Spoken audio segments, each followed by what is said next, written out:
যেমন সম্প্রতি ফুল দেওয়াকে কেন্দ্র করে আমরা দেখলাম যে জামায়াতে ইসলামী এতকাল ফুল দেয় নাই শহীদ মিনারে গিয়ে, এবার কেন তাদেরকে দিতে হলো? যদিও সেটা দলের নামে দেয় নাই, বিরোধী দলীয় নেতা হিসাবে তো এটা বাধ্য তিনি, হ্যাঁ দিতে বাধ্য। না দিলে আরো সমালোচনাটা বেশি হতো, কিন্তু এখন সমালোচনা করছে যে ইসলামের নাম লাগালে তাহলে এতকাল যেটার বিরোধিতা করলো সেটা কেন করতে গেল।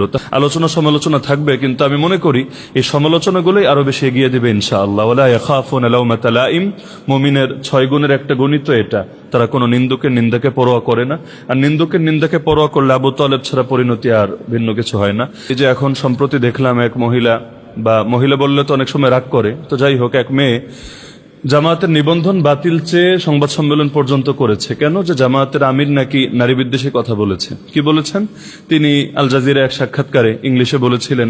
তাকে প্রশ্ন করা হলো যে জামায়াতের প্রধান, দলের প্রধান তিনি কি আমিরে জামায়াত, তিনি কি নারী হতে পারেন কিনা? তিনি স্পষ্ট বলেছেন হতে পারেন না। জিজ্ঞেস করা হলো কারণ কি? তিনি বললেন যেটা আল্লাহ অনুমোদন দেন নাই সেটা আমরা অনুমোদন দেই কিভাবে? তো এই বার্তা থেকেই তো ক্লিয়ার যে যেই দলের নামই হলো ইসলামকে কেন্দ্র করে, জামায়াতে ইসলাম, ইসলামী দল, সেই দল জীবনের সব ক্ষেত্রে ইসলামকে এবং আদর্শকে প্রাধান্য দেবে। এবং সংবিধানেও তো রাষ্ট্রধর্ম ইসলাম স্বীকৃত হয়ে আছে। তো ইসলামের বিধানের বাইরে মুসলমানের জন্য তো অন্তত ব্যক্তিগত জীবনে যাওয়ার সুযোগ নেই। কিন্তু এটাকে কেন্দ্র করে, যেটাকে কেন্দ্র করে দরকার ছিল প্রশংসা করবে, কারণ চারদিক থেকে এখন অনেকে আপত্তি তুলছে যে ওনারা কেন এটা করলেন ওটা করলেন। এই যেমন সম্প্রতি ফুল দেওয়াকে কেন্দ্র করে আমরা দেখলাম যে জামায়াতে ইসলামী এতকাল ফুল দেয় নাই শহীদ মিনারে গিয়ে, এবার কেন তাদেরকে দিতে হলো? যদিও সেটা দলের নামে দেয় নাই, বিরোধী দলীয় নেতা হিসাবে তো এটা বাধ্য তিনি, হ্যাঁ দিতে বাধ্য। না দিলে আরো সমালোচনাটা বেশি হতো, কিন্তু এখন সমালোচনা করছে যে ইসলামের নাম লাগালে তাহলে এতকাল যেটার বিরোধিতা করলো সেটা কেন করতে গেল। তাহলে ওই একই ইস্যুকে কেন্দ্র করে নারী বিষয়ক বক্তব্যকেও তো প্রশংসার নজরে দেখা দরকার ছিল, কারণ আল্লাহ এবং তার রাসূলের বাইরে যাওয়ার সুযোগ মুসলমানদের কোথায়? তো যাই হোক, আলোচনা সমালোচনা থাকবে, কিন্তু আমি মনে করি এই সমালোচনাগুলোই আরো বেশি এগিয়ে দিবে ইনশাআল্লাহ। আজকে আলহামদুলিল্লাহ একটা নতুন জিনিস আমি জানলাম এখানে এসে, মুফাসসির জোনের এই ঢাকা মহানগরী উত্তরের এখানে এসে।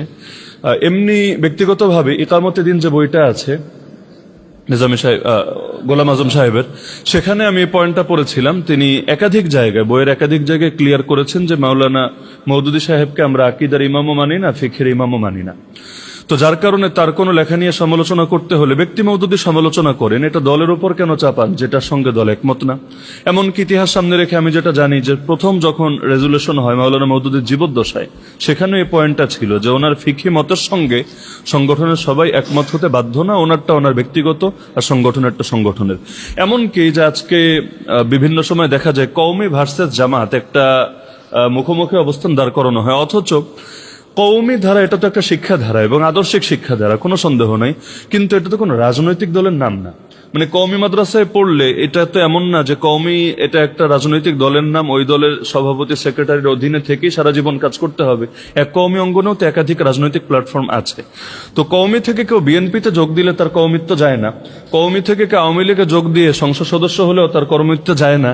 কিন্তু কওমি থেকে কেউ যদি জামাত ইসলামীতে আসে, তাহলে কওমি থেকে খারেজ হয়ে সে কেমন যেন জামাতে এসেছে। এটা তো আসলে আমার কাছে মনে হয় হাস্যকর ব্যাপার ছাড়া কিছু না।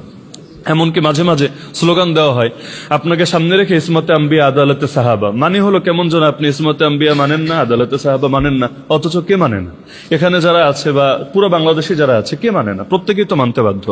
আজকে নতুন তথ্য যেটা জানলাম আমাদের আব্দুল হালিম ভাইয়ের জবানে, অ্যাসিস্ট্যান্ট সেক্রেটারি জেনারেল, যে নিজামী সাহেবের জীবদ্দশায় তিনি নিজ কলমে এটা রেজুলেশন লিখেছেন, যেটা বললেন মজলিসে শুরার অধিবেশনেই লেখা হয়েছে। এবং এটা আমি মনে করি পুরো দেশেরই গুরুত্বপূর্ণ তথ্যটা জানা দরকার যে বাংলাদেশ জামায়াতে ইসলামের মজলিসে শুরাই রেজুলেশনে এটা লেখা হয়েছে যে মাওলানা মওদুদী জামায়াতে ইসলামের কোনো আকীদার ইমামও না, কোনো ফিকহের ইমামও না, কারণ জামায়াতে ইসলামী কোনো আকীদার দলের নাম না।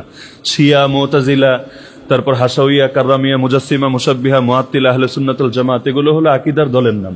আর ফিকহি দল হলো হানাফি, শাফেঈ, মালিকি, হাম্বলি, জাহেরি, আরো যা কিছু আছে এগুলো ফিকহি দলের নাম। জামাতে ইসলামী কোনোটাই না, যার কারণে এখানে সব ভার্সনের লোকই তো আছে, সালাফিও আছে, হানাফিও আছে, সুন্নিও আছে, তারপর আবার কওমিও আছে, সব ধারা লোকই তো আছে। এবং এখানে কাউকে তো কোনো ধারা থেকে বের হতে বলাও হবে না। এমনকি সাইদি সাহেবের একটা বই আমি সম্প্রতি পড়েছি, আমি কেন জামায়াতে ইসলামীতে যোগদান করলাম, এই বইয়ের মধ্যেও দেখেছি তিনি একাধিক জায়গায় পয়েন্টটা এনেছেন। তো আমি মনে করি এই বিষয়গুলো একটা মিথ্যা কথাও 10 বার বললে সত্য হয়ে যায়। আমি গত এক সপ্তাহে, এটা তো বাসার ভাই জানেন, না হলেও মনে হয় অন্তত কয়েকশো বার এই প্রশ্নের শিকার হয়েছে। এমনকি আজকেও আমাকে এখানে নামাজের পরে একজন জিজ্ঞেস করেছেন, আপনি কি এখন সায়েন্স ল্যাবরেটরি মসজিদে জুম্মার নামাজ পড়াচ্ছেন? অথচ বাস্তবতা আমি এখানে বসে বলছি, এখন আমি সায়েন্স ল্যাবরেটরি মসজিদটাই চিনি না। আজকে আসার সময় ড্রাইভার আমাকে দেখালেন যে এটা হলো সায়েন্স ল্যাবরেটরি, তো মসজিদটা আমি দেখি নাই, শুধু সামনে দিয়ে আসার সময় যে এটা হলো সায়েন্স ল্যাবরেটরি। এর আগে হাসান জামিল সাহেবের মসজিদটা আমি চিনি, এবং আমাকে বললো যে এটা ঠিক অপোজিটে বা কাছাকাছির মধ্যেই সেই শামসুদ্দোহা আশরাফি ভাইয়ের যে মসজিদটা। তো ওই মসজিদের ইস্যু আমি বিস্তারিত জানি না, কি হয়েছে না হয়েছে, জুলুম নাকি, কিন্তু পুরো দেশে ছড়িয়ে গেছে যে ওনাকে বাদ দিয়ে নাকি জামাত ইসলামী আমাকে ঢুকিয়ে দিয়েছে। এবং মাঝখানে দেখলাম কিছু ওই ফটোকার্ড মিডিয়া ছড়িয়েছে, আমাকে নাকি জাতীয় মসজিদে ঢুকাই দিচ্ছে। তো জামাত ইসলামে ঢুকাই দিচ্ছে, ক্ষমতায় না এসে। মানে মিথ্যাচারের যে কোন পর্যায়ে থাকা দরকার। তো এখন মিথ্যাচার হতে হতে দলের ব্যাপারে অনেক মিথ্যাচার হয়েছে, আল্লাহ হেফাজত করুক, যারা করেছেন আল্লাহ মাফ করুক। কিন্তু আমি মনে করি বার্তাগুলো বারবার সামনে আসলে অনেকের সামনে ক্লিয়ার হবে ইনশাআল্লাহ। তো সর্বোপরি আমার কথা হলো, আল্লাহ তাআলা আমাকে এবং আমাদের সবাইকে জীবনের সব ক্ষেত্রেই সিরাতে মুস্তাকিমের উপর অটল এবং অবিচল থাকার তৌফিক দান করুন, এবং কখনো আমাদের অন্তরগুলোকে বক্রপথে নিয়ে না যান। এটাই আমাদের দোয়া। এবং রমজান মাস বদরেরও মাস, তাকওয়া অর্জনের মাস। আমি নিজেও সকলের কাছে দোয়া চাই এই কোরআনের মাসে আল্লাহ আমাকে যাতে সবার আগে কোরআনের উপর পূর্ণাঙ্গভাবে চলার এবং এই সমাজকে, রাষ্ট্রকে একটা কোরআনী সমাজ এবং কোরআনী রাষ্ট্রে পরিণত করার এবং এই বিপ্লবে সফলতা অর্জন করে ঘরে ফেরার তৌফিক দান করেন এবং সবাইকে তৌফিক দান করেন। আমি মনে করি বিগত নির্বাচনে ফলাফল যাই হয়েছে, কিন্তু আদর্শিক বিজয়টাই প্রকৃত বিজয়। নিজেদের আদর্শের উপর অটল এবং অবিচল থাকতে পারা এবং সেই আদর্শ জনসাধারণের ভেতর ছড়িয়ে দিতে পারা এবং সে আদর্শ নিয়ে দুনিয়া থেকে শেষ নিঃশ্বাস ত্যাগ করতে পারে, এটাই মুমিনের জীবনের সবচাইতে বড় কাঙ্ক্ষিত লক্ষ্য এবং কাম্য। এবারের নির্বাচনের সারা দেশের ফলাফল সামনে রেখে আমার কাছে যেটা মনে হয়েছে, যেই এলাকাগুলোতে বা বাংলাদেশের যে বিভাগগুলোতে ওলামায়ে কেরাম মাঠের ভেতর ইসলামের রাজনৈতিক দিকটাকেও ব্যাপকভাবে ফুটিয়ে তোলেন, আল্লাহ সার্বভৌমত্ব বিশ্বাস করা ছাড়া কেউ ইমানদারি হতে পারে না, ইসলামী জাতীয়তার বন্ধন ছাড়া মুমিনরা কখনোই পৃথিবীর বুকে সফল হতে পারে না, এই বার্তাগুলো যারা ব্যাপকভাবে তুলে ধরেন সেখানেই তুলনামূলক ফলাফল বেশি ভালো এসেছে। আর যেখানে এই আলোচনাগুলোর ফিল্ডে একটু ঘাটতি আছে এবং জনগণের ভেতরে সচেতনতার কমতি আছে, যারা মনে করে যে আল্লাহ সার্বভৌমত্ব বিশ্বাস করা ছাড়া বা ইসলামী জাগরণের জন্য কাজ করা ছাড়া, দিন কায়েমের মেহনত ছাড়াও পূর্ণাঙ্গ মুমিন হতে পারে, ওই জাতীয় এলাকায় দেখা যায় সেকুলারদের পাল্লাটাই তুলনামূলক ভারী হয়েছে। তো আলেমদের বড় একটা রোল প্লে করার সুযোগ বিগত সময় এসেছে, আগামী দিনে আরো আসবে ইনশাআল্লাহ। এবার তো আলহামদুলিল্লাহ এত ইঞ্জিনিয়ারিং এবং মেকানিজমের পরও আলিয়া এবং কওমের মিলিয়ে সম্ভবত 24 জন আলেম সংসদ সদস্য হয়েছেন।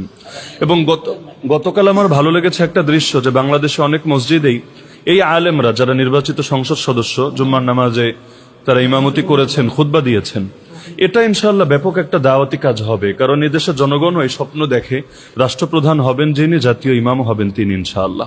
তো ধীরে ধীরে আমি মনে করি এখন এবার যারা গিয়েছেন 24 জন আলেম এবং এছাড়াও বাকি ইসলামপন্থী আরো যত সদস্যরা আছেন, তারা যদি নিজেদের কর্মক্ষেত্রে সফল হন, আগামীতে সংখ্যাটা দ্বিগুণ না এর চেয়ে বেশি হয়ে যাবে ইনশাআল্লাহ। তো তাদেরকে সহযোগিতা করা এটা আমাদের ইমানি একটা দায়িত্ব।